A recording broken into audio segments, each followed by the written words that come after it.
আমি মানে 15 আগষ্টত পালন কৰিছিলোঁ ভাৰত স্বাধীনৰ কথা।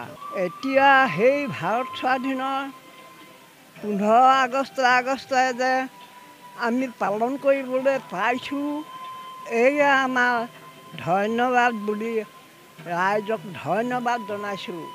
কাৰণ আৰম্ভণিতে 42 চনতেই আমি ভাৰত যেতিয়া স্বাধীন কৰোঁ, তেতিয়া যিটো দেখিছিলোঁ, এতিয়া 15 আগষ্টত যেতিয়া ৰাইজক দেখুৱাইছে সেই দৃশ্যবিলাক খুব আনন্দ পাইছোঁ। আমি বুঢ়া হ'লোঁ, ভাৰত স্বাধীন কৰিব পৰা প্ৰায় এতিয়ালৈকে 104 বছৰ হৈছে। জীয়াই আছোঁ, কিন্তু কোনো জীয়াই থকা নাই। তেতিয়া 42 চনত কাম কৰা মানুহ, মই জীয়াই আছোঁ। বয়স হ'ল এতিয়া, ভিতৰত সোমাই হাত ভৰি বেয়া হ'ল, ফুৰিব থাকিব নোৱাৰোঁ।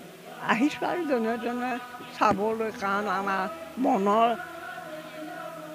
ধান্দা আগতে মানে আমি পালন কৰা কথাখিনি মনত পৰে।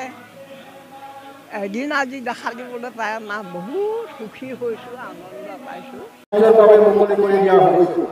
ৰাইজৰ ট্ৰেডত চিকিৎসা মহাবিদ্যালয় আৰু চিকিৎসাখানাৰ ইতিমধ্যে সম্পূৰ্ণ কাৰ্যক্ষম হৈ উঠিছে আৰু তাৰ ভিতৰত চিকিৎসা পৰিষদৰ দ্বাৰা স্বীকৃতি লাভ কৰিছে।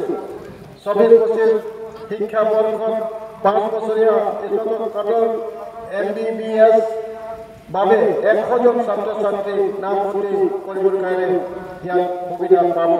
আমাৰ তিনিচুকীয়া জিলাখনৰ বাবে এক সৌভাগ্যৰ কথা যে দেশ স্বাধীনতা লাভ কৰাৰ পাছত প্ৰথমবাৰৰ বাবে মাননীয় মুখ্যমন্ত্ৰী ডক্টৰ হেমন্ত বিশ্ব শৰ্মা ডাঙৰীয়াৰ আশীৰ্বাদেৰে আমি এইখন মেডিকেল কলেজ পাবৰ কাৰণে সক্ষম হৈছোঁ।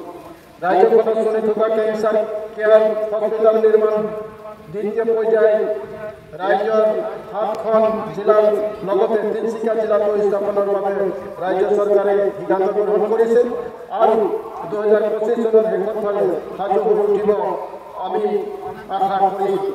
যিকোনো খবৰৰ বাবে যোগাযোগ কৰক 7099017330 আৰু 7099017110 নম্বৰত।